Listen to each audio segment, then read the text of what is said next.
కొన్ని స్థలాలకు, కొన్ని ప్రాంతాలకు మనం వెళ్ళాలని ప్రయత్నం చేస్తాం.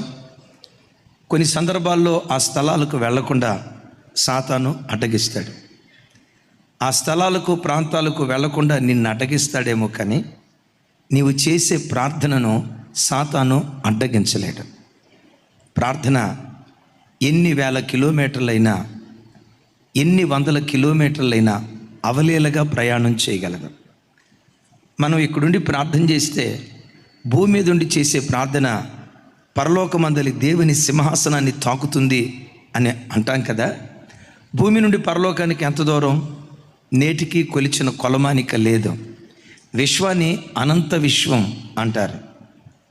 దీన్ని కొలవలేదు నేటి వరకు ఎవరు. కొలవలేనంత దూరం ప్రార్థన ప్రయాణం చేయగలిగితే మనం నివసిస్తున్న భూమండలం అంతా ప్రార్థన వ్యాపించడానికి దేవుడు కృప చూపిస్తాడు. ప్రార్థన అంత శక్తిభరితమైనటువంటిది. నువ్వు వెళ్ళలేని స్థలాలకు కూడా వెళ్ళి ఆ స్థలములో కార్యం చేయగలిగింది ప్రార్థన. సాతాను నిన్ను అడ్డుకోగలడేమో, కానీ నీ ప్రార్థనను ఎట్టి పరిస్థితుల్లో వాడు అడ్డుకోలేడు. ఓ దైవజనుడు చెప్పగా నేను విన్నాను. యుద్ధం జరుగుతున్న కాలం, ఆ సైనికుల్లో భక్తి కలిగిన ఒక సైనికుడు, ఆ కెప్టెన్కి ఆ సైనికుడంటే మహా గొప్ప నమ్మకం. ఆ సైనికుడు భక్తి కలిగిన క్రైస్తవుడు, అంతకంటే విశేషంగా నమ్మకత్వానికి నిలువుటద్దం. ఇరు దేశాల మధ్య భీకరంగా యుద్ధం జరుగుతూ ఉంది. మధ్యాహ్నం 12:45 అవుతుంది. ఈ దేశపు సైనికులు కొందరు గాయపడుతున్నారు. ఈ నమ్మకమైన సైనికుడిని కెప్టెన్ పిలిచి, బాబు, మన వాళ్ళు గాయపడుతున్నారు కదా, నువ్వు త్వరగా వెళ్ళి వాళ్ళని తీసుకురా, వాళ్ళ గాయాలు కడదాం, చావు బ్రతుకుల మధ్యలో నుంచి వాళ్ళని మనం బ్రతికించుదాం, చిన్న చిన్న గాయాలతో అల్లాడిపోతున్న వాళ్ళు ఉన్నారు, వాళ్ళందరినీ తీసుకురండి. అప్పుడు ఈ నమ్మకమైన సైనికుడు అన్నాడట, సార్ ఒక్క 15 నిమిషాలు నాకు టైం ఇవ్వండి సార్, ఒక్క 15 నిమిషాలు. ఆ పెద్ద ఆయన, నేను చెప్పిన మాటను ఎప్పుడు ఈయన వాయిదా వేయలేదే, చెప్పిన తోటనే పరుగు పరుగున వెళ్ళేవాడే, చెప్పిన తోటనే చెప్పిన పని వెంటనే చేసేవాడే, ఓ పావుగంట తర్వాత అంటున్నాడేంటి అర్థం కాల. ఓ 10 నిమిషాల తర్వాత మరలా పిలిచాడు, బాబు, మన సైనికులు కొంతమంది గాయాల పాలు అయ్యారట, నువ్వు త్వరగా వెళ్ళి మన సైనికుల్ని తీసుకురా please sir, just 5 minutes. Already 10 minutes అయిపోయింది, ఇంకొక 5 నిమిషాలు. ఏమిరా వీడికి 1 గంట అనే సెంటిమెంట్ ఏమైనా ఉందా? ఒక 5 నిమిషాల తర్వాత వెళ్తాను అంటున్నాడు ఏంటి? మౌనంగా ఉన్నాడు. ఎప్పుడు మాటకు ఎదురు చెప్పినోడు కాదు కదా. ఎప్పుడైతే ఈ మాట అన్నాడో, సో దీని వెనకేదో ఆంతర్యం ఉంటుందని ఆ కెప్టెన్ మౌనంగా ఉన్నాడు. సరిగ్గా 1 గంట ప్రాంతంలో ఈ నమ్మకమైన సైనికుడు సైన్యంలోకి వెళ్ళి గాయపడిన తోటి సైనికులను భుజాల మీద వేసుకొని శిబిరంలోకి మోసుకొని వస్తూ ఉన్నాడు. 1, 2, 3, 40 దరిదాపుగా 50-60 మంది సైనికులను, గాయపడిన సైనికులను శిబిరంలోకి మోసుకొచ్చాడు. వాళ్ళ గాయాలన్నీ కడుతూ కెప్టెన్ అడిగాడట, బాబు, నేను గాయపడిన వాళ్ళని తీసుకురా బాబు అని చెప్తే, ఓ పావుగంట ఆగండి సార్ అన్నావే, ఒక్క 5 నిమిషాలు ఆగండి సార్ అన్నావే, సరిగ్గా 1 గంటకు నువ్వు బయలుదేరావు. 1 గంట ఏమైనా నీకు శుభముహూర్తమా? 1 గంట ఏమైనా నీకు సెంటిమెంట్ ఉందా? ఎందుకు 1 గంట తర్వాతే నువ్వు బయలుదేరి వెళ్ళావు? అప్పుడు ఈ సైనికుడు చెప్పాడట, నా తల్లి భక్తి కలిగిన తల్లి సార్, నా తల్లికి ప్రార్థన ఒక అలవాటు. ఉదయం టిఫిన్ మనిషికి ఎట్లా అలవాటో, మధ్యాహ్నం లంచ్ మనిషికి ఎట్లా అలవాటో, సాయంత్రం డిన్నర్ మనిషికి ఎట్లా అలవాటో, మా అమ్మకు ఒక అలవాటు ఉంది సార్. ఆ అలవాటులో ఒక అలవాటు ఏంటో తెలుసా?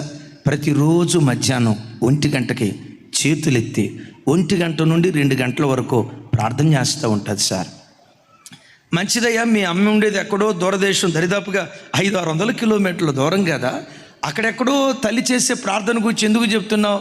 సార్, అక్కడెక్కడో నా తల్లి ఉండి ప్రార్థన చేస్తుంది, అక్కడెక్కడో ఉండి నా తల్లి చేసే ప్రార్థన యుద్ధభూమిలో ఉన్న నాకు కవచంగా, కంచెగా మారిపోదు సార్. మీరు చూశారు కదా, 1 గంట నుంచి 2-2:30 వరకు నేను సైనికులను తీసుకొని వస్తూ ఉంటే చిన్న బుల్లెట్ దెబ్బ కూడా నాకు దొరకలేదు, చిన్న బుల్లెట్ దెబ్బ కూడా నాకు తగలేదు సార్, చిన్న అపాయం కూడా నాకు కలగలేదు సార్. ఎందుకు కలగలేదో తెలుసా? అక్కడెక్కడో ఉండి నా తల్లి చేసే ప్రార్థన నా చుట్టూతో కంచెగా మారిపోయింది సార్. నా తల్లి ప్రార్థన చేసే వరకు నేను ఆగుదామని, నా తల్లి ప్రార్థన చేయకపోతే ఆ ప్రార్థన నాకు కవచంగా ఉండదు కదా. సరిగ్గా 1 గంటకు ప్రార్థన చేస్తుంది. అమ్మ ప్రార్థన నాకు కంచిగా ఉంటుందని 1 గంట దాకా ఆగాను. విచిత్రం చూసారా? యుద్ధ భూమిలోకి తల్లి వెళ్ళగలదా? పెద్దగా చెప్పాలి. యుద్ధ భూమిలోకి తల్లి వెళ్ళి నా కొడుకు చుట్టూతో నిలవబడతానంటే సైనికులు ఒప్పుకుంటారా? పిచ్చిదాన్ని కొడుకు చుట్టూతో నువ్వు నిలవబడి ఏం చేస్తావని ఆ తల్లిని సైన్యం నెట్టేసేది. అద్భుతం తెలుసా? సైన్యంలోకి తల్లి వెళ్ళలేదు, కానీ తల్లి ప్రార్థన సైన్యంలోకి వెళ్ళి బిడ్డ చుట్టూతో కంచిగా మారిపోయింది. తల్లులారా, తండ్రులారా, నా వైపు చూడండి. అమ్మగా నీ పిల్లలతో కొద్దిసేపే ఉంటావు.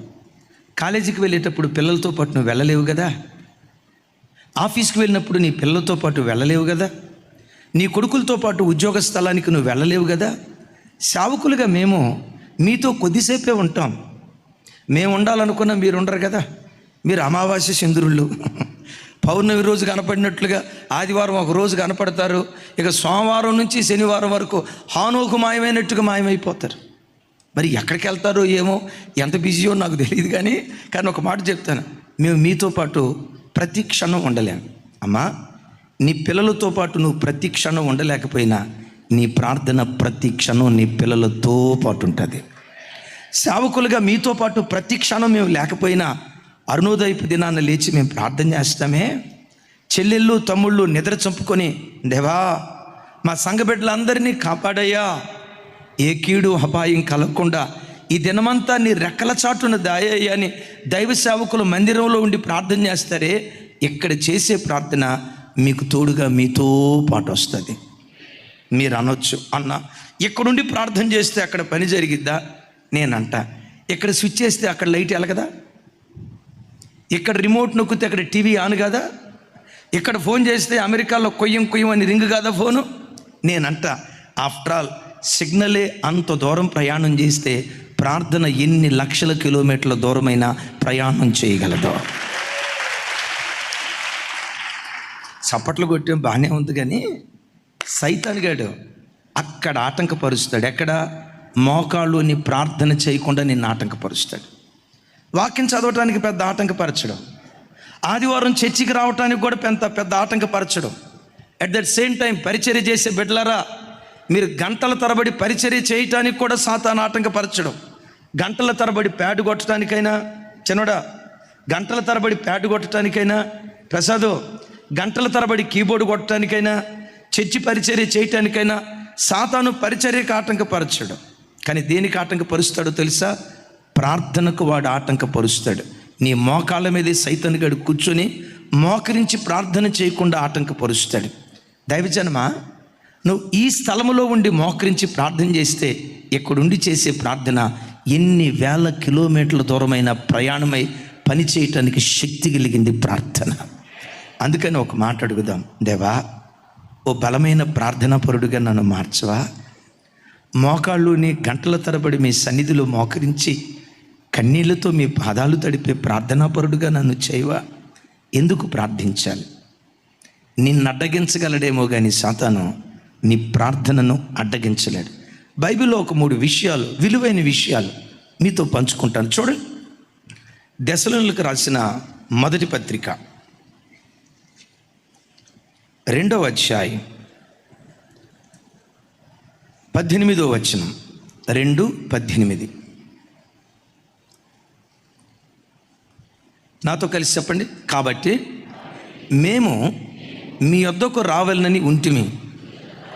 పౌలును నేను పలుమార్లు రావాలని ఇంటిని కానీ సాతాను మమ్మను అభ్యంతరపరిచెను. నా వైపు చూడండి.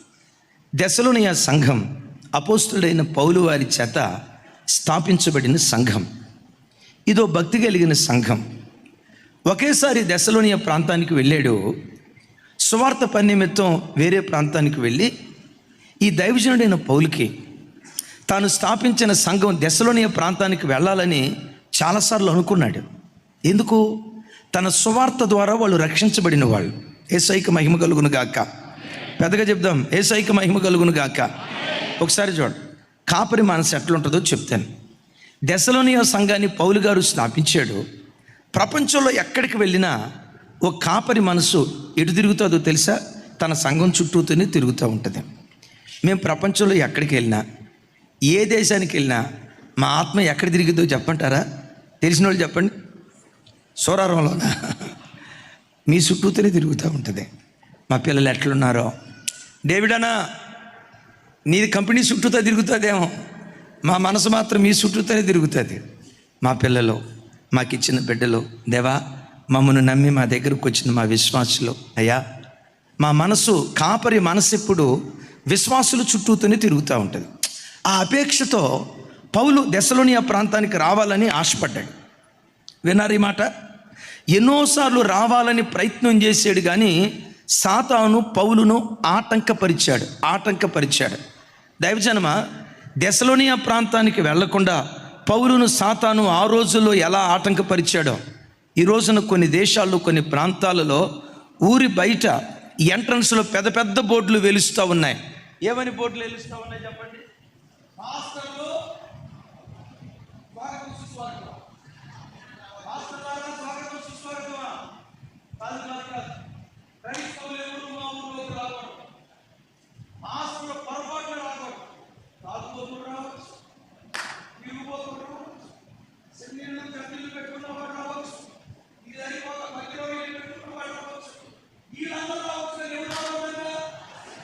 గంజాయమేవాడు రావచ్చు, గుట్కాలమేవాడు రావచ్చు, తంబాకమ్మేవాడు రావచ్చు, రాజా ఖైనీ, ఏంటంటది రాజా ఖైనీ అమ్మేవాడు రావచ్చు, వీళ్ళందరూ రావచ్చు, కానీ ఎవరు రాకూడదు? ఈ బోర్డులు ఈ రోజు కొత్తగా వెలిసినవి కాదు. అపోస్తలుడైన పౌలు గారి కాలంలో కూడా ఈ బోర్డు వెలిసింది. ఆటంకపరిచింది ఎవరంట? బిడ్డలారా, నీ జీవితంలో నీ కొరకు, నీ పిల్లల కొరకు దేవుడు దాచిపెట్టిన వాటిని నువ్వు అనుభవించకుండా కొన్ని సందర్భాల్లో సాతాను ఆటంకపరుస్తాడు. నువ్వు అక్కడికి వెళ్తేనే సమస్య పరిష్కారం అవుతుంది, వెళ్ళాలి. కానీ సైతాన్ ఏం చేస్తాడో తెలుసా? ఆ స్థలాలకు వెళ్లకుండా వాడు అడ్డగిస్తాడు. ఇప్పుడు ఒక మాట, అసలు పౌలు దెస్సలోనియ సంఘానికి ఎందుకు వెళ్ళాలనుకున్నాడు? వాళ్ళని చూడటానికి మాత్రమే కాదు, దీని వెనుక ఒక మర్మం ఉంది. ఇది 3వ అధ్యాయంలో చెప్తాడు. చూడండి ఆ మాట. 3వ అధ్యాయం 9వ వచనం నుంచి 13వ వచనం వరకు. అవన్నీ చదవటానికి సమయం లేకపోయినా అవసరమైన మాటలు చదువుతాను నాతో కలిసి. మేము మీ ముఖమును చూచి మీ విశ్వాసములో ఉన్న లోపమును తీర్చున్నట్లు అనుగ్రహించుమని రాత్రింబవళ్ళు అత్యధికముగా దేవునిని వేడుకొనుచుండగా, మన దేవుని ఎదుట మిమ్మల్ని బట్టి మేము పొందుచున్న యావత్తు ఆనందము నిమిత్తము దేవునికి తగినట్లుగా కృతజ్ఞతాస్తుతులు ఎలాగూ చెల్లింపగలము? మన తండ్రి అయిన దేవుడును మన ప్రభు అయిన యేసును మమ్మను నిరాటంకముగా మీ యొద్దకు తీసుకొని వచ్చునుగాక. ఏమన్నాడు చెప్పండి? తండ్రి అయిన దేవుడును మన ప్రభు అయిన యేసుక్రీస్తును నిరాటంకముగా మీ యొద్దకు మమ్మను తీసుకొని వచ్చును గాక. పెద్దగా చెప్పండి అండి. గాక అంటే చివరేమనాలి? ఆమెనంటే అర్థం ఏంటి చెప్పాలి. అలాగు జరుగును గాక, పితా పుత్ర పవిత్రాత్మ అని అంటారు చూసారా? అలాగు జరుగును గాక అని అర్థం. ఏమని జరుగును గాక అన్నాడు? తండ్రి అయిన దేవుని ద్వారా, ప్రభు అయిన యేసుక్రీస్తు ద్వారా నిరాటంకంగా మేము దెస్సలోనియకు వచ్చేటట్లుగా దేవుడు మార్గం సరళం చెయ్యును గాక అన్నాడు. గాక అన్నాడు, కానీ పౌలు గారు రెండోసారి దెస్సలోనియ ప్రాంతానికి వెళ్ళాలి. వాళ్ళ ముఖం చూడాలి, ప్రార్థన చేశాడు. అక్కడ అడుగుపెట్టి కొన్ని కార్యాలు చేయాలనుకున్నాడు. వెళ్ళాలని ఎంత ప్రయత్నం చేసినా చివరికి పౌలు 2వ పర్యాయం దెస్సలోనియ సంఘానికి వెళ్ళలేకపోయాడు. అగైన్ మరలా అసలు దెస్సలోనియ సంఘానికి ఎందుకు వెళ్ళాలనుకున్నాడు? 9వ వచనం నాతో కలిసి చెప్పండి. మేము మీ ముఖమును చూచి మీ విశ్వాసములో ఉన్న లోపము తీర్చున్నట్లు అన్న వైపు చూడు.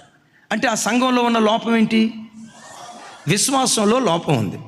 వాళ్ళ దగ్గరికి వెళ్ళి వాళ్ళ ముఖాన్ని చూసి వాళ్ళ విశ్వాసములో ఉన్న లోపం, ఆ కొదువును తీర్చాలని దెస్సలోనియ ప్రాంతానికి పౌలు వెళ్ళాలని కోరుకున్నాడు.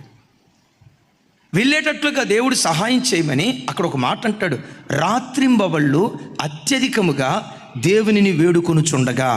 ఇప్పుడు చెప్పండి, ఏం చేశాడట? రాత్రింబవళ్ళు ఎట్లా వేడుకున్నాడట? అయ్యలారా చూడండి, దైవజనుడు ఎప్పుడు నా కుటుంబం, నా పిల్లలు, నా బంధువులు, నా చుట్టాలు ఈ చట్రంలో పెరిగేవాడు కాదు నిజమైన దైవజనుడు. దైవజనుడు ఎప్పుడు నా విశ్వాసులు, దేవుడు నాకు ఇచ్చిన ఆత్మలో, మా మందిరానికి వచ్చి మా యవ్వన బిడ్డలు, మా తల్లులు, మా చెల్లెళ్ళు, ఈ కుటుంబంలో పవిత్రత లోపంగా ఉందంటయ్యా, ఈ యవ్వన బిడ్డలు కాస్త దేవునికి దూరమైపోతున్నారటయ్యా, ఈ కుటుంబంలో ఆర్థిక ఇబ్బందులు ఉన్నాయటయ్యా, ఈ కుటుంబంలో అనారోగ్య సమస్యలు ఉన్నాయటయ్యా అని 24 గంటలు సంఘం కొరకు అత్యధికంగా దేవుని వేడుకునేవాడే నిజమైన దైవజనుడు, దైవజనురాలు. ఎప్పుడెప్పుడు ప్రార్థన చేశాడట? అప్పుడప్పుడు కాదు, అదే పొరపాటు. ఎప్పుడెప్పుడు ప్రార్థన చేశాడట అంటే నీ రెండో పని లేదా? ఒకటే పని సార్, సేవకుడికి ఒకటే పని. మీకు 150 పనులు ఉంటాయి అక్క, మీరు మామూలు కాదుగా. జాకబన్నా మీకు 250 పనులు ఉంటాయి, మీకు 250 పనులు ఉంటాయి. కానీ సేవకుడికి ఒకే ఒక్క పని, ఆ ఒక్క పని సంఘ క్షేమం కొరకు రాత్రింబవళ్ళు దేవుని సన్నిధిలో మొరపెట్టడం. చప్పలు కొడుతూ స్తోత్రాలు చెప్తామండి. అత్యధికంగా రాత్రింబవళ్ళు మీ కొరకు వేడుకున్నా. నేను ముఖాముఖిగా మీ దగ్గరకు వచ్చి మీ విశ్వాసమున ఉన్న లోపాన్ని తీర్చాలని. ఆ తర్వాత మాట అంటాడు, 11వ వచనం అనుకుంటా తమ్ముడు, నెక్స్ట్ 12వ వచనం, నెక్స్ట్ 13వ వచనం నాతో కలిసి, మేము మీ యొడల ఎలాగూ ప్రేమలో అభివృద్ధి పొంది వర్ధిల్లుచున్నామో అలాగే మీరును ఒకని యొడల ఒకడును మనుషులందరి యొడల ప్రేమలో అభివృద్ధి పొందునట్లు ప్రభు దయచేయునుగాక. కూర్చో తమ్ముళ్ళు, అట్లా వచ్చే పిల్లల్ని వెంటనే కూర్చోబెట్టండి. రైట్, హల్లెలూయా. నా వైపు చూడాలి, హల్లెలూయా. నా వైపు చూడాలి అందరూ. పౌలు అంటాడు, సంగమా నేను మిమ్మల్ని ఎంత ప్రేమించానో మీకు తెలుసు, మీ పట్ల ఎంత ప్రేమతో నేనున్నానో మీకు తెలుసు. అయితే నేను ఇప్పుడు దేని కొరకు ప్రార్థన చేస్తున్నానో తెలుసా? నేను మిమ్మల్ని ప్రేమించినట్లుగా మీరు ఒకరిని ఒకరు ప్రేమించాలి. ఒకరినొకరు మీరు ప్రేమించడం మాత్రమే కాదు, మిమ్మల్ని మీరు ప్రేమించడం మాత్రమే కాదు, మనుషులందరినీ ప్రేమించే ప్రేమికులుగా ప్రేమలో వర్ధిల్లాలని మీ కొరకు నేను ప్రార్థన చేస్తున్నాను. చప్పలు కొడుతూ స్తోత్రాలు చెప్దాం. విన్నారా ఈ మాట? మేము ఏ నిష్కలంకమైన ప్రేమతో మిమ్మల్ని మేము ప్రేమిస్తున్నామో ఇప్పుడు దేని కొరకు ప్రార్థన చేస్తున్నామంటే మీరు ఒకరినొకరు అదే ప్రేమతో ప్రేమించాలి.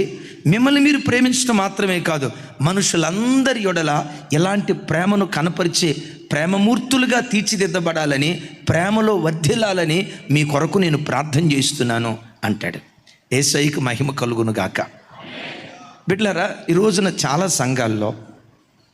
సంఘాల్లో తోటి సంఘస్థులే సంఘానికి శత్రువు అవుతున్నారు. విశ్వాసుల మధ్యలో ఉన్న కలహాలను బట్టే, గొడవలను బట్టే సంఘాలు మొక్కలైపోతున్నాయి, వినాశనం అయిపోతుంది. ఇలాంటి పరిస్థితి సంఘాల్లో చోటు చేసుకోకుండా ఉండాలంటే, విశ్వాసుల మధ్య ప్రేమ ఆప్యాయతలు కలిగి ఉండాలంటే పౌలులాగా ప్రార్థించే ప్రార్థనా పరులు సంఘంలో నుంచి లేవాలి. పెద్దగా చెప్దాం ఆమెన్, పెద్దగా చెప్దాం ఆమెన్. ఈరోజు సంఘాల్లో చాలా చోట్ల పరిస్థితి ఏంటో తెలుసా? ప్రక్కనే కూర్చుంటారు. ఇజ్రాయేల్ ఇట్రా, ప్రక్కనే కూర్చుంటారు. త్వరగా రావాలా, ప్రక్కనే కూర్చుంటారు. Sister, praise the lord sister, praise the lord sister, బాగున్నారా అని అంటారా? ఆ సిస్టర్ దాటిపోయిన తర్వాత ఈ సిస్టర్ ఏం చేస్తా తెలుసా? మూతి 30 వంకలు తిప్పుతారు. ఈ బ్రదర్స్ కూడా కలుసుకునేటప్పుడు కొన్ని చోట్ల అన్న ప్రైజ్ లాడన్నా, ఇడి తిప్పు తలకాయ, ప్రైజ్ లాడన్నా, నువ్వు కూడా ప్రైజ్ లాడన్నా. చూసి మీరు అనుకుంటారు, అబ్బా ఈ అన్నోళ్ళ మధ్య ఎంత ప్రేమ ఉందరా, ఒకళ్ళనొకళ్ళు హత్తుకున్నప్పుడు జరిగే రహస్యం ఏంటో తెలుసా? పొట్టలు కలుసుకుంటాయి కానీ హృదయాలు కలుసుకో.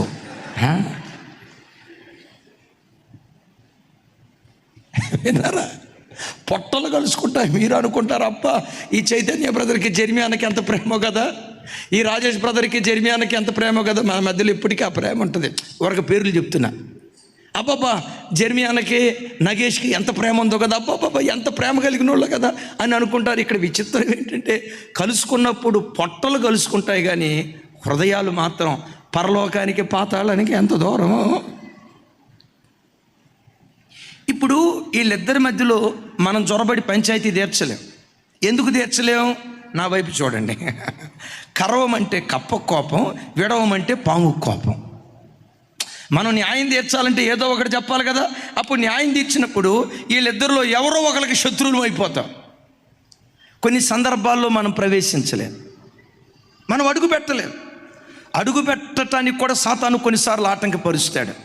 అలాంటి పరిస్థితిలో మోకాళ్ళని నువ్వు ప్రార్థన చేస్తే నువ్వు వెళ్ళలేని స్థలాలకు కూడా ప్రార్థన వెళ్ళి అక్కడ పని చేయటం దేవుడు ప్రారంభిస్తాడు. నా మాట విన్నారు కదా. మొదటి పత్రికలో పలుమార్లు మీ దగ్గరకు రావాలనుకున్నా, మీ ముఖం చూడాలనుకున్నా, మీ విశ్వాసంలో ఉన్న లోపాలు తీర్చాలనుకున్నా, మీరు ప్రేమలో వర్ధిల్లేటట్లుగా మీకు కొన్ని హెచ్చరిక మాటలు చెప్పాలనుకున్నా, దేవుడు ఇలా జరిగించునుగాక, మా రాకడకు మార్గము దేవుడు సరళము చేయునుగాక అని అన్నాడు. ఈ నన్న పౌలు అక్కడికి వెళ్లకుండా సాతాను ఆటంకపరిచాడు. చరిత్రకారులు చెప్తారు, అపోస్తుడైన పౌలు గారు థెసలోనియ సంఘానికి వెళ్ళింది ఒకే పర్యాయం. చాలా పర్యాయాలు వెళ్ళాలనుకున్నాడు కానీ వెళ్ళాలనుకున్న ప్రతిసారి సాతాను పెద్దగా చెప్పాలి సరే ఇక ఆటంకపరిచేసరికి, అయ్యా వాళ్ళలో ఉన్న విశ్వాసపు లోపాన్ని తీర్చేయా, ఆ లోయలు పూడ్చేయా, వాళ్ళు ప్రేమలో వర్ధిల్లేటట్లుగా సహాయం చేయ్యా అని ఎక్కడెక్కడో ఉండి ప్రార్థన చేశాడు. మరి ప్రార్థన వారిలో పనిచేసిందా లేదా తెలియాలంటే దెసలోనికీయులకు రాసిన 2వ పత్రిక 1వ అధ్యాయం 3వ వచనం.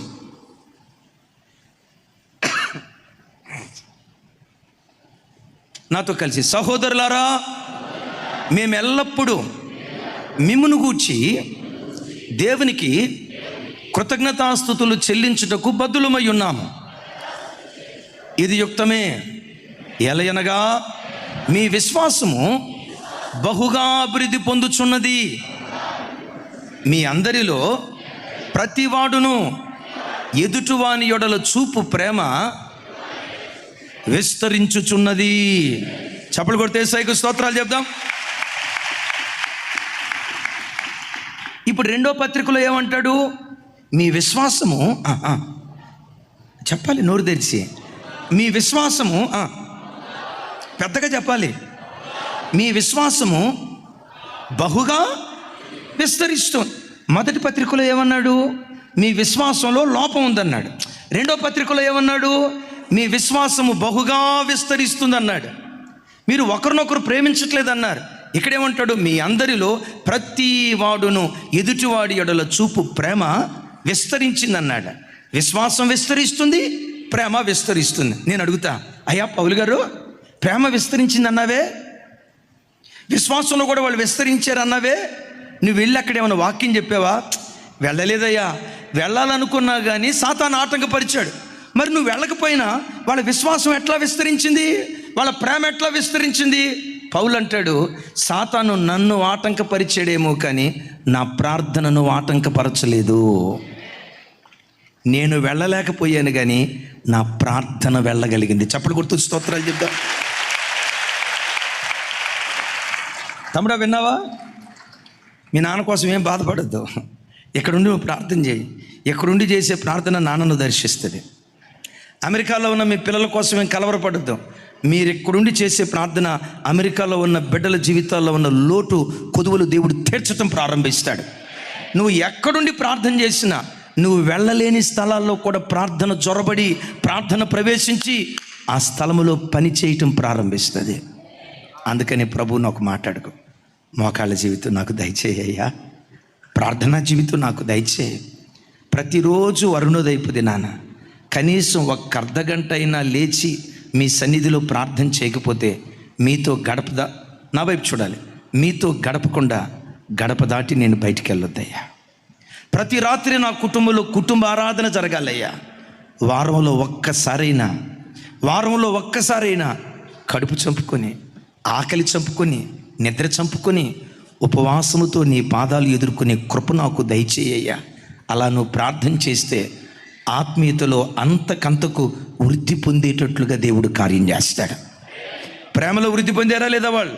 విశ్వాసంలో వృద్ధి పొందారా లేదా వాళ్ళు? పౌలు వెళ్ళాడు ఆ స్థలానికి? పౌలు వెళ్ళలా, పౌలు ప్రార్థన వెళ్ళింది.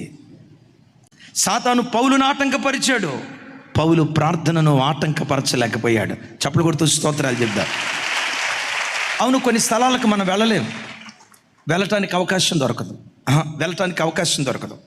నీ వెళ్ళటానికి అవకాశం దొరకదేమో, కానీ నీ ప్రార్థన వెళ్ళటానికి తప్పకుండా అవకాశం ఉంటుంది.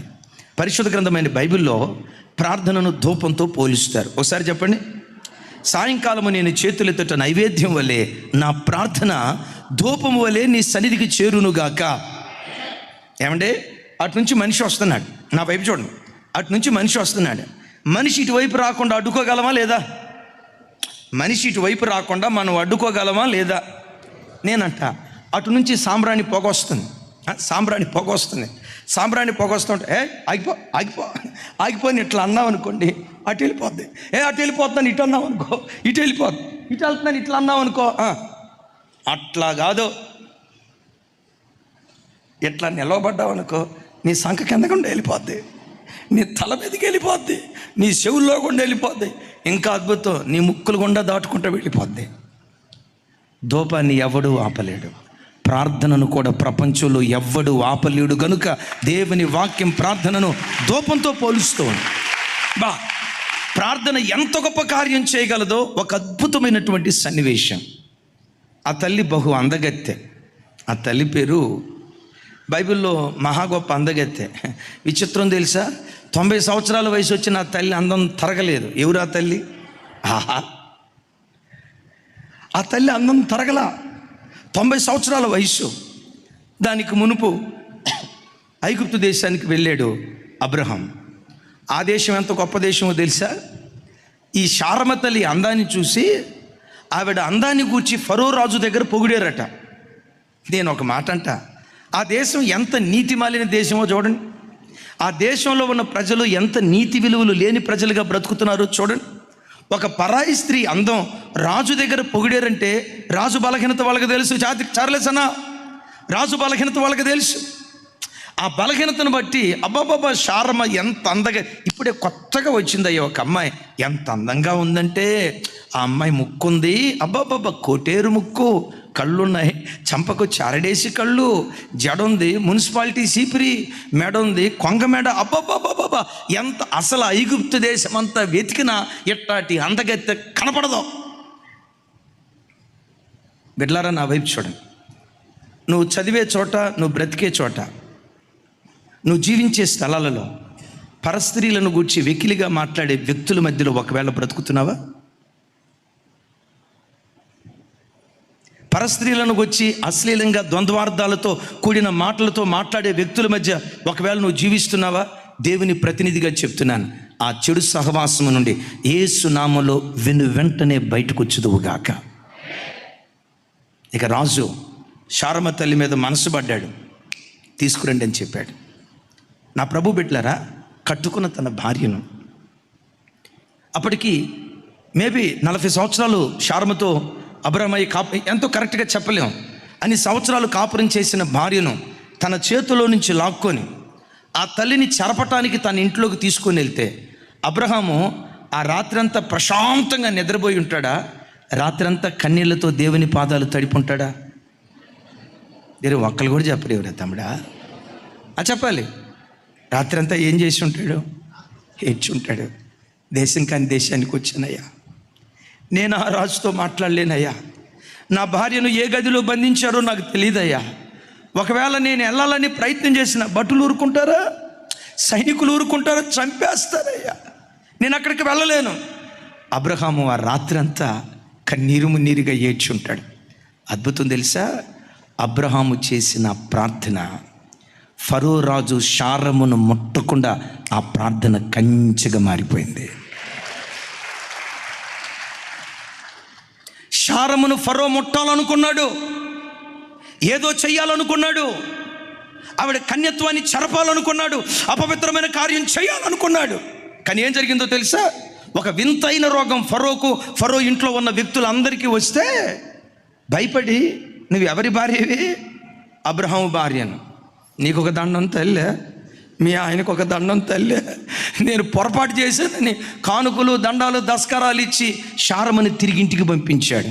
నేనంట రాజు చెరపాలని అనుకున్నా, ఇంత కూడా శారమును ముట్టలేకపోయాడు. సామెత ఒకటి ఉంది కదా, రాజు తలచుకుంటే,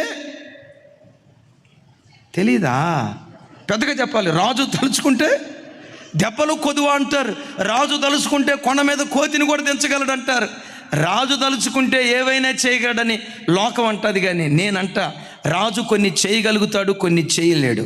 నీ ప్రార్థన అన్ని కార్యాలు చేయగలుగుతుంది. నీ ప్రార్థన చెయ్యలేని కార్యం అంటూ భూమి మీద ఏది లేదు.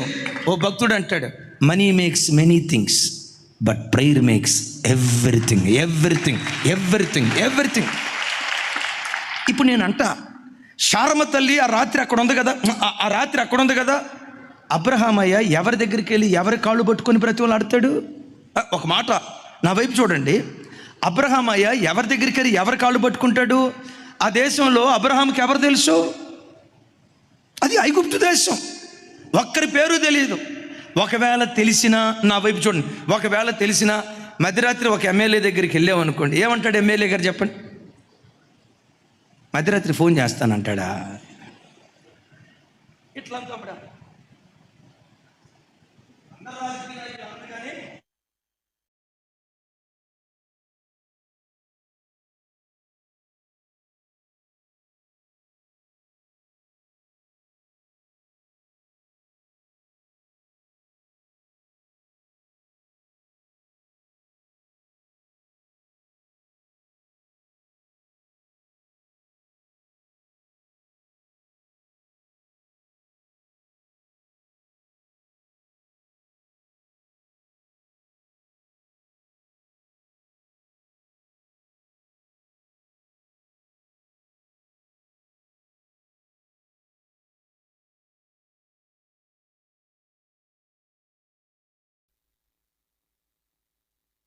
సార్ మొన్న మీకు పలానా సహాయం చేసి సార్ ఇదిగో ఇట్లా సహాయం చేసి పెట్టండి సార్ అంటే, టెన్షన్ పడకయ్యా, ఈ మధ్యరాత్రి ఏం చేస్తాం?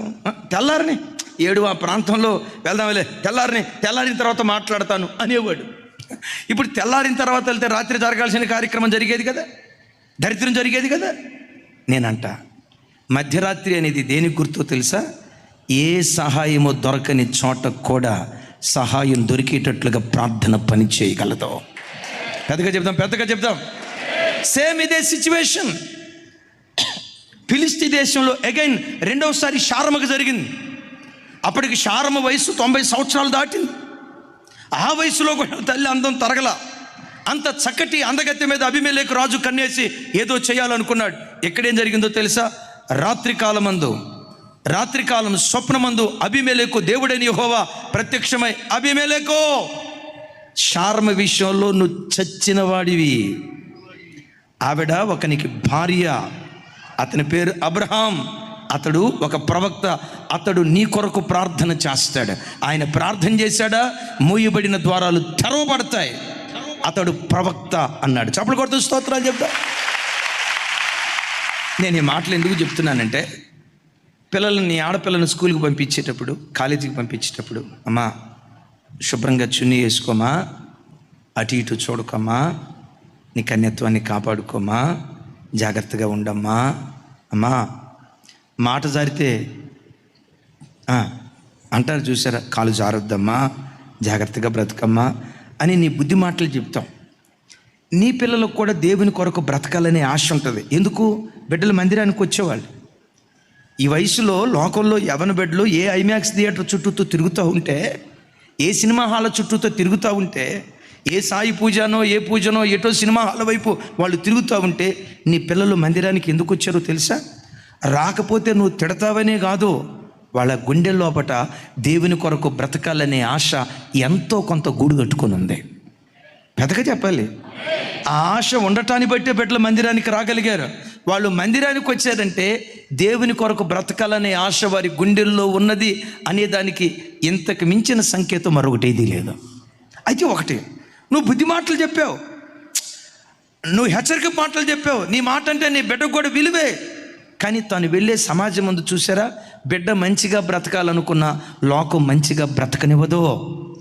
నీ బిడ్డ వెళ్తా ఉంటే ఎవడో వెకిలోడు కొండి చూపులు చూస్తాడు, వంకర చూపులు చూస్తాడు, అదొక రకమైన చెడ్డ కళతో నీ పిల్లలను చూడటం ప్రారంభిస్తాడు. వాళ్ళలో పాపపు బీజం లేకపోయినా ఆ పాపపు బీజం పుట్టేటట్లుగా రకరకాలుగా పనిచేయటం ప్రారంభిస్తాడు. నీ బుద్ధి మాటలు విన్న బిడ్డ నిన్ను విడిచిపెట్టి వెళ్ళిపోతుంది. కానీ ఒక మాట వింటావా, నువ్వు ఇంట్లో ఉండి నా బిడ్డ చుట్టూతా కంచి వేయ్యా, నీ రక్తపు కంచిలో నా బిడ్డను దాయ్యా, ఏ దుస్తుని కన్ను నా బిడ్డ మీద పడకూడదయ్యా, పవిత్రురాలైన కన్యకగా నా బిడ్డ నీ కొరకు పెరగాలయ్యా, నా బిడ్డను అట్లా పెంచవా అని నువ్వు ప్రార్థన చేస్తే, నువ్వు ఎక్కడుండి చేసే ప్రార్థన నీ కుమార్తెకు తోడుగా వెళ్ళటం ప్రారంభిస్తుంది. పెద్దగా చెబుదాం ఆమెనని. నీవన్నీ చోట్లకి వెళ్ళలేవు. ఆమెన్. ఏమంటే మా అమ్మాయి నేను కాపాడుకోవాలంటే నేను కూడా మా అమ్మాయితో పాటు కాలేజీకి వస్తానండి, మా అమ్మాయి పక్కన బెంచ్ పక్కన కూర్చుంటానండి అని అంటే లెక్చరర్ చూసి God bless you my daughter, ఎంత అద్భుతమైన నిర్ణయం తీసుకున్నావు, కూర్చోమంటాడా? ఈ అమ్మాయి ఏమన్నా బుద్ధి ఉందా? తల్లిగా అన్ని స్థలాలకు నీ పిల్లలతో పాటు వెళ్ళలేవు. నీవు వెళ్ళలేవు, కానీ నీ ప్రార్థన వెళ్ళగలుగుతుంది. ఆ ప్రార్థన ఏం చేస్తుందో తెలుసా? మోహంతో చూసే ప్రతివాడు నీ బిడ్డను చూచిన తోడనే మోహం విషయంలో చచ్చేవాడిగా మిగిలిపోతాడు. అందరు ఆడపిల్లలను చూసినట్లుగా నీ పిల్లలను వెకిలిగా వాడు చూడడో నువ్వు ప్రార్థన చేస్తే. దేవుని సన్నిధిలో తల్లిగా నువ్వు రోధిస్తూ దేవుని సన్నిధిలో నువ్వు మొరపెడితే అందరు ఆడపిల్లలను చూసే విధానం వేరు, నీ ఆడపిల్లలను చూసే విధానం వేరు. నీ ఆడపిల్లలను చూసిన వెంటనే వీరు దైవభక్తి కలిగిన బిడ్డలయ్యా, వీళ్ళు దేవుని బిడ్డలయ్యా, లోకానుసారంగా బ్రతికి నీ పిల్లలను చూడటంతో ఒక పవిత్రమైన భావన వారి గుండెల్లో పుట్టేటట్లుగా దేవుడు కార్యం చేస్తాడు. చప్పలు కొడుతూ స్తోత్రాలు చెప్తా. నేనంట అమ్మ ప్రార్థనే నీకు అంత తోడుగా ఉంటే నీ ప్రార్థన నీకు ఎంత నా వైపు చూడాలి. అమ్మ ప్రార్థనే నీకు అంత తోడుగా ఉంటే నీ ప్రార్థన నీకు ఇంకెంత తోడుగా ఉంటుందో ఆలోచించు. ఒకడు 1000 మందిని తరిమితే ఇద్దరు 10,000 మందిని తరుముతారు. అమ్మ ప్రార్థన 1000 మందిని తరిమితే అమ్మ ప్రార్థనకు నీ ప్రార్థన తోడైతే 10,000 శత్రువులను తరిమే శక్తివంతులుగా దేవుడు మనలను మారుస్తాడు. పెద్దగా చెప్దాం. వినపల్ల పెద్దగా ఒక చిన్న సాక్ష్యం. ముంగంటి శాంతారావు గారని మన తెలుగు రాష్ట్రాల్లో భారతదేశంలో తమ్ముడు ముంగంటి శాంతారావు గారు. ఆయనకున్న గొప్ప కృప ఏంటంటే సైకిల్ మీద గ్రామాలు, మండలాలు, జిల్లా, రాష్ట్రాలు తిరుగుతూ గోడల మీద దేవుని వాక్యం రాస్తాడు. గోడల మీద ఒక ప్రాంతం కాదు, 2 ప్రాంతాలు కాదు, బహుశా భారతదేశంలో అన్ని ప్రాంతాల్లో మ్యాక్సిమం అన్ని రాష్ట్రాలకు వెళ్ళి దేవుని వాక్యాన్ని గోడల మీద రాశాడు. అదిగో ఆయనే. ఆయన టీషర్ట్ చూడండి పైన ఎట్టుందో. ఆయన టీషర్ట్ అమ్మ ఏం రాసిందో చెప్పండి, పెద్దగా చెప్పాలి.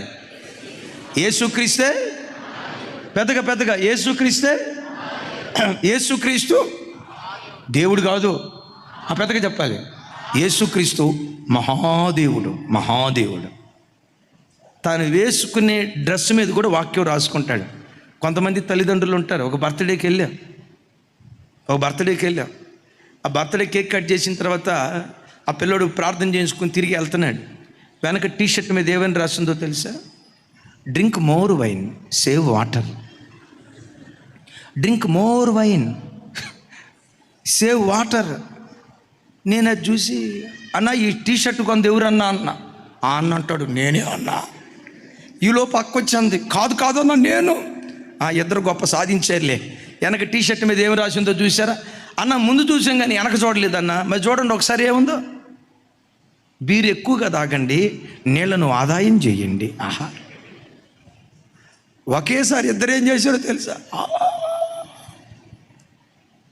ఇంకొక టీషర్ట్ మీద I am most sinful man. ఆ టీషర్ట్ కోటి వేసుకొని తిరుగుతున్నాడు. వినండి, ఈయన టీషర్ట్ మీద, టీషర్ట్ కాదు చూడండి, లెనిన్ క్లాత్, ఆ తెల్ల బట్ట మీద యేసుక్రీస్తు మహాదేవుడు, యేసుక్రీస్తు మహారక్షకుడు. ఇలా భారతదేశం అంతా సైకిల్ మీద తిరుగుతూ గోడల మీద రాశాడట. మొత్తానికి ఒక పర్యాయం రాత్రిపూట అడవి ప్రాంతంలో చిక్కుకున్నాడు. అది అడవి ప్రాంతం అంటారు కదా, కాకులు దూరని కారడివి, చీమల ధోరణి చిట్టడివి. ఆ భయంకరమైన అడవిలో తను చిక్కుకున్న తర్వాత ఆ రాత్రి పండుకునేటప్పుడు ప్రార్థన చేసుకున్నాడట. ప్రార్థన చేసుకుని చుట్టూత తను పండుకున్న స్థలం చుట్టూత గీత గీశాడట. చుట్టూత రౌండ్గా గీత గీశాడట. దేవా, ప్రార్థన కంచె అని చాలాసార్లు వాక్యం చెప్పాను, ప్రార్థన ప్రాకారం అని చాలాసార్లు వాక్యం చెప్పాను. సమూయేలు ఉండిన దినములలో ఫిలిష్తీయులు ఇశ్రాయేలీల సరిహద్దులలోనికి రాక ఆగిపోయిరి, ఆ బార్డర్ దాకా రాక ఆగిపోయిరి అని చాలాసార్లు బైబిల్లో చదివాను. ప్రార్థన ద్వారా సాతాను ప్రవేశించకుండా కార్యం చేస్తాను అని వాక్యం చెప్పాను. ఇది కారు, ఇది చిట్టడివి, భయంకరమైన క్రూర మృగాలు ఉన్న అడవి. సింహాలు ఉన్నాయి, పులులు ఉన్నాయి, ఎలుకబంట్లు ఉన్నాయి. అయ్యా, ఇదిగో గిరిగేస్తా ఉన్నాను.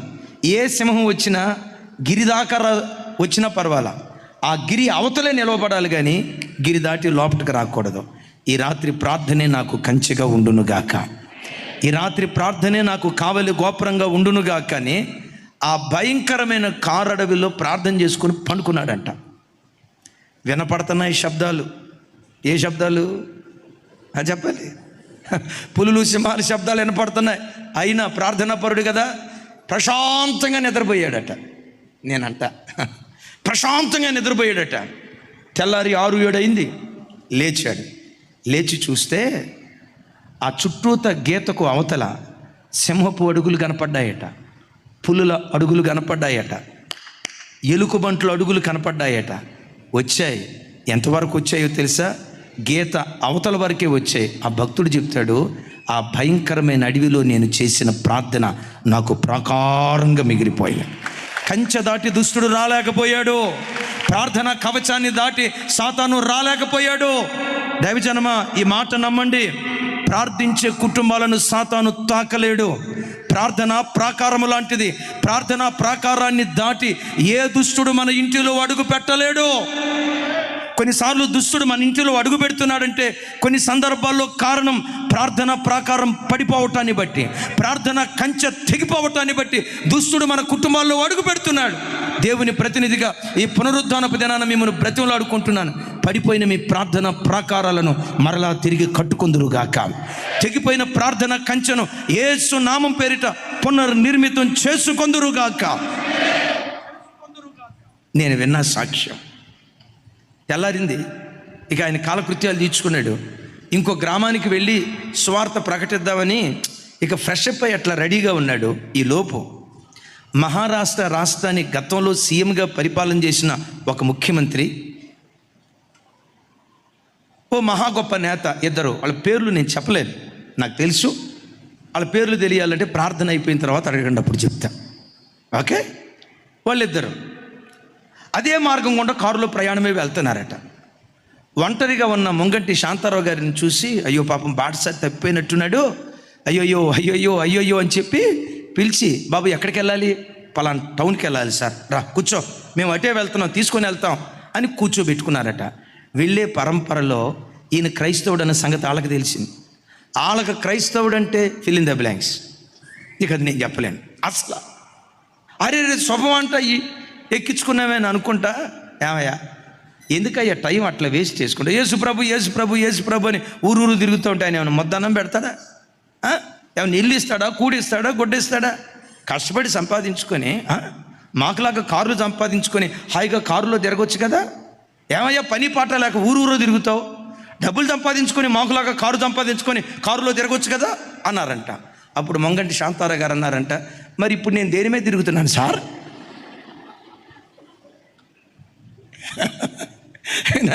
ఇప్పుడు నేను దేని మీద తిరుగుతున్నాను సార్? కారు మీద తిరగట్లేదా? మీరు కష్టపడి సంపాదించుకొని కారు మీద తిరుగుతున్నారు. కష్టపడకపోయినా చేసిన ప్రార్థన ద్వారా ఈ కారులో దేవుడు తిప్పుతున్నాడు సార్ నన్ను. వాళ్ళిద్దరి పేర్లు ఏంటో తర్వాత అడగని చెప్తా. ఆ భక్తుడు చెప్తాడు, ప్రార్థన కంచె, ప్రార్థన ప్రాకారం. నువ్వు వెళ్ళలేని స్థలాల్లో కూడా నీ ప్రార్థన వెళ్ళగలదు. అక్కడ పని చేయటం ప్రారంభించును గాక. చప్పలు కొడితే సైకు స్తోత్రాలు చెప్తాను. ఓ మాట మిమ్మల్ని ఒక మాట అడుగుతాను. షిలోహు ప్రార్థన మందిరం పాడైపోయింది కదా, చెడిపోయిన స్థితిలో ఉంది కదా. అలాంటి చెడిపోయిన వాతావరణం కలిగిన షిలోహు మందిరంలో 5 సంవత్సరాల లోపు పసిబాలుడైన సమూయేలును ఆ తల్లి షిలోహు ప్రార్థనా మందిరంలో వేసింది.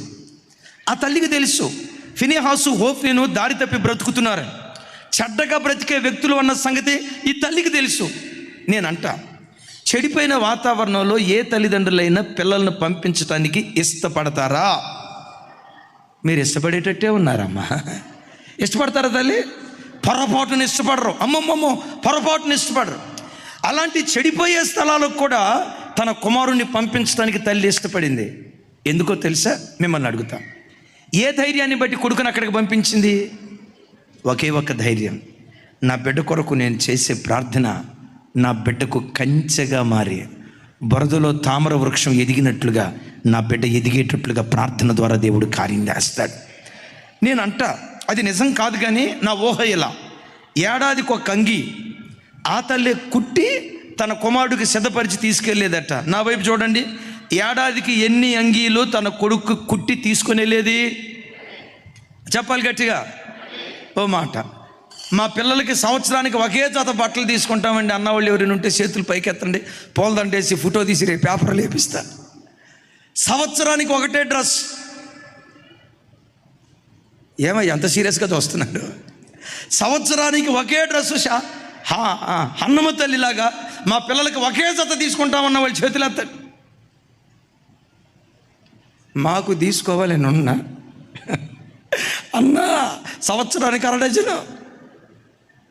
సరే, అది వేరు. ఈ తల్లి కుట్టిందట. కుట్టించి కాదు, ఆ తల్లి కుట్టిన సొక్కా ఎంత బాగుండి ఉంటుందో చెప్తా. ఆ తల్లి టైలర్ దగ్గరికి తీసుకెళ్ళా, రెడీమేడ్ షాప్కి వెళ్ళాలా, లేకపోతే ఫ్యాషన్కి టైలర్ దగ్గరికి వెళ్ళి మా అబ్బాయికి ఇట్లా ఉండాలి, అట్లా ఉండాలి, అలా గుట్టు, ఇలా గుట్టు, ఏమీ చేయలా. ఆ తల్లి చేతులతో కుట్టిందట. ఆ తల్లి కుట్టిన సొక్కా ఎంత అందంగా ఉంటుందో చెప్తాను. మన చర్చికి ఒక తమ్ముడు వస్తాడు, ఆడి పెద్దోడయ్యాడు, పేరు చెప్తే బాగదు. చిన్న వయసులో ఉన్నప్పుడు ఆడు కటింగ్ చేయించుకొని వచ్చాడు. ఆడి కటింగ్ ఎట్లుందో చెప్పమంటారా? మన పల్లెటూళ్ళలో లేత దూడలకి కటింగ్ చేస్తారు చూసారా, చిన్న దూడలకి. మన తెలుగు భాషలో ఏమంటారంటే, గుంటూరు భాషలో బొరికలు అంటారు. అంటే ఇక్కడ ఎంట్రుకలు, ఇక్కడ గుంట, ఇక్కడ ఎంట్రుకలు, ఇక్కడ గుంట, ఇక్కడ ఎంట్రుకలు, ఇక్కడ గుంట, ఇక్కడ ఎంట్రుకలు, ఇక్కడ గుంట. వాడు తలకాయ చూస్తే బైబిల్ భాషలో చెప్పాలంటే, బైబిల్లో ఒక మాట రాసింది, అది కొండలు లోయలు కలిగిన దేశం అని. వాడు తలకాయ కొండలు లోయలు కలిగిన దేశంలాగా ఉంది. నాకు అర్థం కాక అడిగావరే, నీ కటింగ్ ఎవరు చేశారా? ఏ మంగళాయం చేశాడ్రా? ఏ నాయి బ్రాహ్మణుడు చేశాడ్రా నీకంటే? అంటాడు, మా అమ్మే చేసింది అన్నా. అమ్మ చేసిన కటింగ్ ఎంత బాగుందో, సమూయేలుకి అమ్మ కుట్టిన సొక్కాయ కూడా అంత బాగుండి ఉంటుంది. ఇది ఇక్కడ దాకా పోయి ఉంటుంది, ఇది పైకి లేచి ఉంటుంది, ఈ కాలర్ ఇక్కడ దాకా పోయి ఉంటుంది, ఇది ఇక్కడ దాకా వచ్చి ఉంటుంది. ఆ తల్లి తన కొడుక్కి ఫ్యాషన్లో నేర్పలేదు. చప్పటి కొడుతూ స్తోత్రాలు చెప్తాం. అయితే ఒక మాట చెప్తాను, నారతో నేయబడిన అంగి అని రాస్తుంది కదా. ఇప్పుడు నార తీసేటప్పుడు నీళ్ళలో నానబెట్టి కొన్ని రోజులు ఊరబెట్టిన తర్వాత నార తీసుకుంటారు. నా ఊహ ఇలా, ఆ తల్లి ఏ నీళ్ళల్లో ఆ కర్ర నానబెట్టి నార తీసి ఉంటుందో తెలుసా? నా నమ్మకం, తన కన్నీటి చుక్కల్లో దాన్ని నానబెట్టి ఆ నార బయటికి తీసి ఉంటుంది. ఒక్కొక్క దారం మీద తన కన్నీటి చుక్కలు ఉన్నాయి. ఒక్కొక్క దారం మీద తన దేవుని పాదాలు కన్నీటితో తడిపిన అనుభవాలు, ఒక్కొక్క దారం కన్నీటి అనుభవాలతో చేసింది గనుక ఆ అంగి తొడుక్కున్నాడు గనుక, ప్రార్థనతో తయారు చేయబడిన అంగి తొడుక్కున్నాడు గనుక, బురదతో నిండుకున్న షిలోహు మందిరంలో సమూయేలు తామర వృక్షంలాగా పెరిగాడు. అమలరా, ప్రపంచం బురదతో కూడుకున్న ఈ లోకంలో నీ పిల్లలు తామర చెట్టులాగా దేవుని కొరకు బ్రతుకుదురుగాక. వాళ్ళని అలా బ్రతికించేది నీ ప్రార్థన. అందుకనే పడిపోయిన నీ ప్రార్థన బలిపీఠాన్ని యేసు నామములో మరలా తిరిగి కట్టుకుందువుగాక. చప్పట్లు కొడితే యేసయ్యకు స్తోత్రాలు చెప్దాం. ఆమె ఆఖరి మాట చెప్తాను. మనం వెళ్ళలేని స్థలాలకు కూడా వెళ్ళగలిగింది సాతాను. నిన్ను అడ్డుకోగలడేమో కానీ నీ ప్రార్థనను అడ్డుకోలేడు. నీ ప్రార్థన ధూపం లాంటిది. ఛేదించుకుంటూ, దాటుకుంటూ, అడ్డంకులను తొలగించుకుంటూ ఎన్ని వేల లక్షల కిలోమీటర్ల దూరమైన ప్రయాణం చేయగలిగింది నీ ప్రార్థనా జీవితం. రైట్? ఇప్పుడు ఒక మాట, ఇశ్రాయేలీయులు ఐగుప్తు దాస్యత్వంలో నుంచి విడిపించబడిన తర్వాత వాళ్ళ మీద యుద్ధం చేయటానికి వచ్చారు. ఇశ్రాయేలీయుల మీద యుద్ధం చేయటానికి వచ్చిన మొట్టమొదటి శత్రువు ఎవరు? అమాలేకీయులు. అమాలేకు సైతానుగాడు. అమాలేకు అనే పేరుకున్న అర్థం కాస్త అసహ్యంగా ఉంటుంది, కానీ బైబిల్లో రాసింది కాబట్టి చెప్తాను. అమాలేకు అనగా నాకెడివాడు అని అర్థం. ఒకసారి చెప్పండి. మన చిన్నతనంలో పల్లెటూళ్ళలో ఆ పెద్ద కాలపు మనుషులు భోజనం అంతా తిన్న తర్వాత చేతులు ఏం చేస్తారు చెప్పండి కదా. కొంతమంది మహానుభావులు ప్లేటు కూడా దేవునికి స్తోత్రం, నా వైపు చూడు అంటే క్లీన్ స్వీప్. సైతానుగాడు ఎవరో తెలుసా? నీకు దేవుడు ఏ మేలు చేశాడో, ఏ మేలైన వాటిని నీకు ఇచ్చాడో, ఏ మేలైన వాటిని నీ పిల్లలకి ఇచ్చాడో, దేవుడు నీకు ఏ మేలైన వాటిని ఇవ్వాలని ఆయన ఆశపడ్డాడో అది నీకు దొరకకుండా క్లీన్ స్వీప్ చేయాలి. ఇదే సైతానుగాడి ప్రణాళిక. నీ ఇంట్లో సమాధానం ఉందా? సమాధానాన్ని దొంగిలించాలి, సైతానుగాడి ప్రణాళిక. ఆరోగ్యంగా బ్రతుకుతున్నారా? అనారోగ్యం పాలు ఎలా చేయాలి? ఇది సైతానుగాడి ప్రణాళిక. పర్వాలేదు, చేతుల కష్టార్జితం దీవించబడింది, కొంచెం నెమ్మదైన బ్రతుకుతున్నారు. మీ చేతి నెడలో 10 మంది బ్రతుకుతున్నారు. మీ చేతులు ఇచ్చే చేతులుగా దేవుడు బలపరిచాడు. సైతానుగాడు చూసి భవిష్యత్తులో ఏం చేయాలనుకుంటాడో తెలుసా? ఇచ్చే నీ చేతులను చాచే చేతులుగా చేయాలని, నీ కష్టార్జితం సిల్లి సంచిలో వేసుకున్న డబ్బులాగా మార్చాలి. ఇది సైతానుగాడి ప్రణాళిక. ఎవడివాడు? నాకెడివాడు. దేవుడు నీకు ఇచ్చిన ప్రతి మేలైన దాన్ని దొంగిలించాలని ప్రయత్నం చేసేవాడు. ఎంతోమంది చెప్తారు, అయ్యా ఒకప్పుడు మా కుటుంబం ఎంత సమాధానంగా ఉండేదో, ఒకప్పుడు మేము ఎంత నెమ్మదిగా బ్రతికేవాళ్ళము, ఒకప్పుడు మేము ఎంత ఆత్మీయంగా బ్రతికేవాళ్ళము, ఆత్మీయతకు నిలువటద్దంగా ఒకప్పుడు మా ఇల్లు ఉండేది. అమ్మా ఒకప్పుడు మా ఇల్లు ఎలా ఉండేదో ఎంత ఒకప్పుడు అంటున్నారు, ఇప్పుడు ఏమైందమ్మా? సాతానుగాడు నాకేసాడయ్యా. తమ్ముడు, చెల్లి, నీ పరిస్థితి కూడా అదేనా? ఒకప్పుడు ఎంత ఆత్మీయంగా బ్రతికేవాళ్ళు ఉన్నాయ్యా, ఒకప్పుడు ఆత్మీయంగా శిఖరాల మీద ఉండేవాళ్ళం అయ్యా, ఈరోజు ఆత్మీయ మనసు కోల్పోయాం. సైతానుగాడు నాకేశాడా? అమాలేకీయుని నిర్మూలన చేసే ఓ దైవికమైన పద్ధతి. దైవజనుడైన మోషే యెహోషువని పిలిచి, మన కొరకు మనుషులను ఏర్పరచుకొని మీరు యుద్ధ భూమిలోకి వెళ్ళండి, మీరు కత్తి తీసుకొని యుద్ధ భూమిలోకి వెళ్ళండి. అయ్యా మోషే గారు, మమ్మల్ని యుద్ధ భూమిలోకి వెళ్ళమంటున్నారు, మరి మీరు ఎక్కడికి వెళ్తారు? ఏళ్లలో యుద్ధం చేతైన ఒకే ఒక వ్యక్తి మోషే. ఎందుకు? మోషే ఫరో రాజాస్థానంలో ఉన్నప్పుడు సకల విద్యలు నేర్చుకున్నాడట. యుద్ధం వచ్చిన వాడు మోషే. యెహోషువకు ఇశ్రాయేలు ప్రజలకు యుద్ధం రాదు. వాళ్ళు ఏం చేశారు? ఐగుప్తులో ఇటుకలు నొక్కేవాళ్ళు, మట్టి దొక్కి మట్టి బిసికి ఇటుకలు తయారు చేసేవాళ్ళు. ఇటుకలు తయారు చేసేవాడు కత్తి పట్టుకోవటం ఎట్లా తెలుస్తుంది? ఏమంటే డాక్టర్కి అయితే ఇంజెక్షన్ చేయటం వచ్చు, నర్సక్కకైతే ఆ ఇంజెక్షన్ నాకు ఇస్తే గీతకు పొడిచినట్టుగా కదా, వచ్చినోడే దాన్ని చేయగలుగుతాడు. యుద్ధం వచ్చిన మోషే అంటాడు, నేను కొండ మీదకి వెళ్తా. ఆహా, మరి మమ్మల్ని ఏం చేయమంటావు? కత్తి పట్టుకొని యుద్ధానికి వెళ్ళండి. అయ్యా మీరు కొండ మీదకి వెళ్ళి ఏం చేస్తారు? నేను యుద్ధ భూమిలోకి రాలేను. ఒకవేళ నేను వచ్చినా వాళ్ళు మొట్టమొదటి టార్గెట్ నా మీదే చేస్తారు. అదిగో అలాగని వాళ్ళకి భయపడి కాదు. యుద్ధ భూమిలోకి నేను రాకపోయినా కొండ మీదకి ఎక్కి మీ కొరకు ప్రార్థన చేస్తా. నేను చేసే ప్రార్థన యుద్ధ భూమిలోనికి దిగి వచ్చి మీ జీవితాల్లో కార్యం చేయటం ప్రారంభిస్తుంది. బైబిల్లో రాయబడిన అద్భుతమైన మాట ఏంటో తెలుసా? మోషే చేతులెత్తగా ఇశ్రాయేలీయులు గెలిచిరి, మోషే చేతులు దించగా. అరే చెప్పాలి, గట్టిగా పెద్దగా చెప్పాలి. మోషే చేతులెత్తగా ఇశ్రాయేలీయులు గెలిచిరి. మోషే చేతులెత్తగా ఇశ్రాయేలీయులు గెలిచిరి, మోషే చేతులు దించగా. ఇది ఎట్టుందో తెలుసా? ఎక్కడ రిమోట్ నొక్కితే అక్కడ టీవీ ఆన్ అయింది చూసారా? ఎక్కడ స్విచ్ చేస్తే అక్కడ బల్బు వెలిగింది చూసారా? ఆయన ఎక్కడుండి చేతులు ఎత్తితే అక్కడ యుద్ధ భూమిలో ప్రజలు గెలవటం ప్రారంభించారు. యేసయ్యకి మహిమ కలుగును గాక. పెద్దగా చెప్దాం, యేసయ్యకి మహిమ కలుగును గాక. యెహోషువ భీకరంగా యుద్ధం చేసినందువల్ల గెలిచారని రాయిలా. నా ప్రభు బిడ్డలారా, నీవు నీ కుటుంబం ప్రతి క్షణం యుద్ధ భూమిలో, పోరాట భూమిలో ఉంది. ఆ పోరాట భూమిలో అన్నిసార్లు నువ్వు అడుగు పెట్టలేకపోవచ్చు. నీ పిల్లల పోరాట భూమిలో, ఉద్యోగ వ్యాపార స్థలాలలో వారు ఎదుర్కొంటున్న పోరాటాలలో తల్లిగా తండ్రిగా నువ్వు అడుగు పెట్టలేకపోవచ్చు. నీవు అడుగు పెట్టలేకపోయినా నీ ప్రార్థన అడుగు పెట్టగలుగుతుంది. నీ ప్రార్థన అక్కడ ప్రవేశించి కార్యం చేయటం ప్రారంభిస్తుంది. ఒక అద్భుతమైన సాక్ష్యం, మైకేల్ చాంగ్ అద్భుతమైన టెన్నిస్ ప్లేయర్. ఒకసారి చెప్పండి తమ్ముడు పెద్దగా. మైకేల్ చాంగ్, ఆయన పేరు మైకేల్ చాంగ్. అద్భుతమైన టెన్నిస్ ఆటగాడు. అసలు అమెరికా దేశం అంటేనే టెన్నిస్కి పెట్టిన పేరు. కానీ ఇతను అమెరికా దేశంలో పుట్టిన చైనా దేశీయుడు. అతని పేరులోనే మనం చూస్తాం కదా, ఓసారి చెప్పండి, మైకేల్ చాంగ్ అనే పేరు ఎవరికి ఉంటుంది? చూసారా, భారతదేశం వాళ్ళు కూడా చైనా పేరు అని తెలిసింది. అవును, చాంగ్ అది చైనా దేశ పేరు, మైకేల్ అనే పేరు అమెరికా వాళ్ళ పేరు. అతడు చైనా దేశపు మూలాలు కలిగిన అమెరికా దేశస్థుడు. అద్భుతం, చిన్న వయసులో అద్భుతమైన ట్రోఫీ, అతి పిన్న వయసులో మేబీ 17 సంవత్సరాల వయసులో అద్భుతమైన ట్రోఫీ అందుకొని విజేతగా నిలవబడ్డాడు. మనలాంటి వాళ్ళు అడిగారు, విలేకరులు అడిగారు, బాబు నీ వయసు ఇంత చిన్నది కదా, అమెరికా దేశంలో పేరుగాంచిన ఆటగాళ్లను మట్టి గరిపించి, ప్రపంచంలో ఉన్న దిగ్గజాలను మట్టి గరిపించి ప్రపంచ విజేతగా ఈరోజు నువ్వు నిలవబడ్డావే, నీ విజయానికి కారణం ఏంటయ్యా? ఆయన అన్నాడు, నా విజయానికి 2 కారణాలు. ఒకటి, నా విజయానికి మొదటి కారణం నా ఆరాధ్య దైవం ప్రభు అయిన యేసుక్రీస్తు వారు. యేసుక్రీస్తే నన్ను విజేతగా నిలవబెట్టాడు. రెండవది, నా తల్లి ప్రార్థన ఈ పోరాట భూమిలో నన్ను విజేతగా నిలవబెట్టింది. తల్లి ప్రార్థన పోరాట భూమిలో విజేతగా నిలవబెట్టిందా? ఏంటయ్యా నీ తల్లి ప్రార్థనలో ఉన్న గొప్పతనం?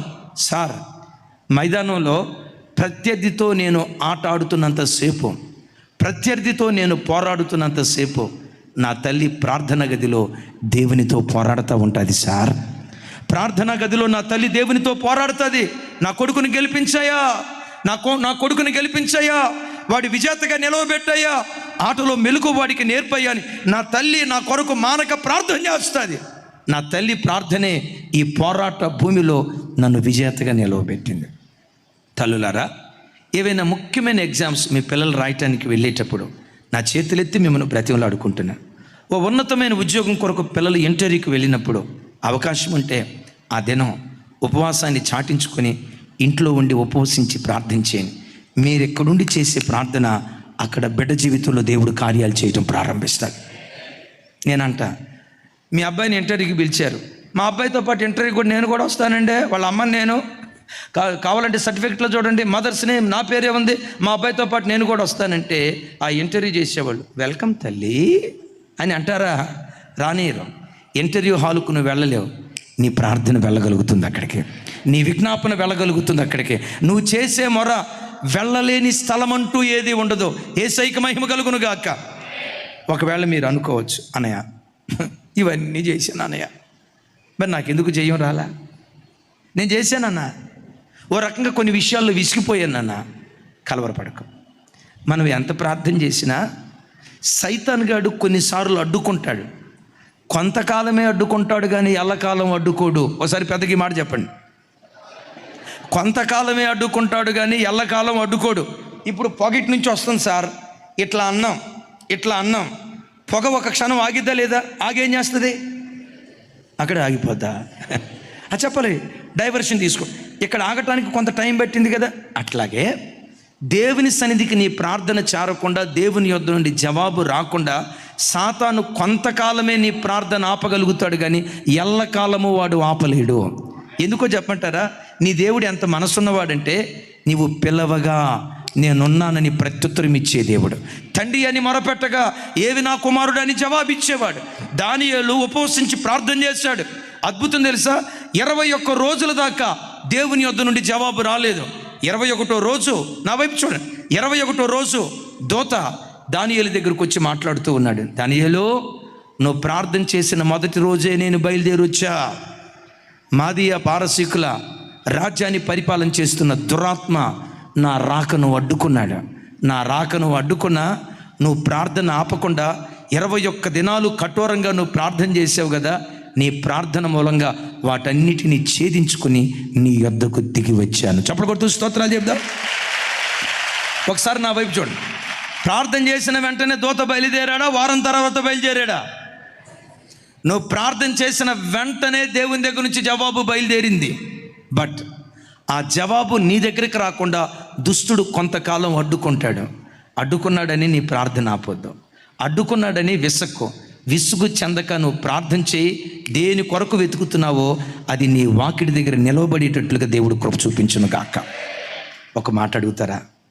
సంఘంలో, నా కుటుంబంలో నన్ను ఒక ప్రార్థనా పరురాలుగా చేయయ్యా, ఓ ప్రార్థనా పరుడుగా నన్ను మార్చయ్యా, యవ్వన కాలంలోనే ఓ కన్నీటి ప్రార్థనాపరుడిగా మీ సన్నిధిలో నేను మార్చబడినట్లుగా నన్ను బలపరచయ్యా. కోరుకుందాం. అట్టి కృపా దేవుడు మనందరికీ దయచేయునుగాక.